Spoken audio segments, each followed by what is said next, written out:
जय जगन्नाथ पिला माने तो जो मन सब स्कूल रे पाठ पढुछ सही मानकर स्कूल छुट्टी खोलिबा नै गोटे बड़ खबर आसी जाइछि।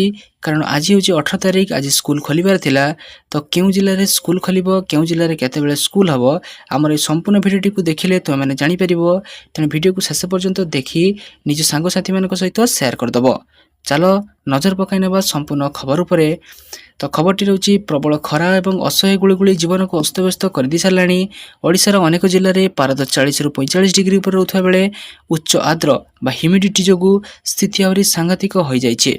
एबडी परिस्थिति रे छात्र छात्री मानकु प्रचंड तातिर रक्षा पाइबा पई विभिन्न जिल्ला प्रशासन पक्षरु स्कूल खोलिबा निष्पत्ति रे बड़ परिवर्तन करा जाइछे। पूर्व निर्देश अनुसार रज पर्व पर स्कूल गुड़िक खोलिबार थिला, मात्र पाणीपागर प्रतिकूल अवस्था को देखि प्रशासन बड़ निष्पत्ति नैछे। सुवर्णपुर अर्थात एवं सोनपुर जिल्ला परे परे एबे अनुगुल जिल्ला प्रशासन मध्य स्कूल छुट्टी बढ़ाइबाकु बाध्य होई सारिछन्ति।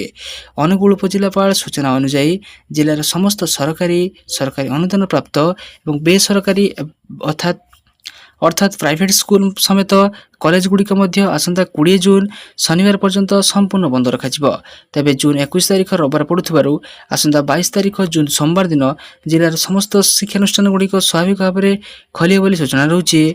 अनेपटे पश्चिम ओडिशार अन्यतम उत्तप्त जिल्ला नुआपड़ा रे प्रशासन स्कूल खोलिया पई अनुमति दैथिले मध्य समय सीमा रे बड़ परिवर्तन होइछे।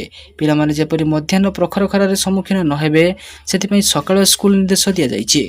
जून 18 तारिख रु जून 20 तारिख पर्यंत स्कूल गुड़िक सकाळ 6:30 रु अपराह्न 11:30 पर्यंत चलिबो।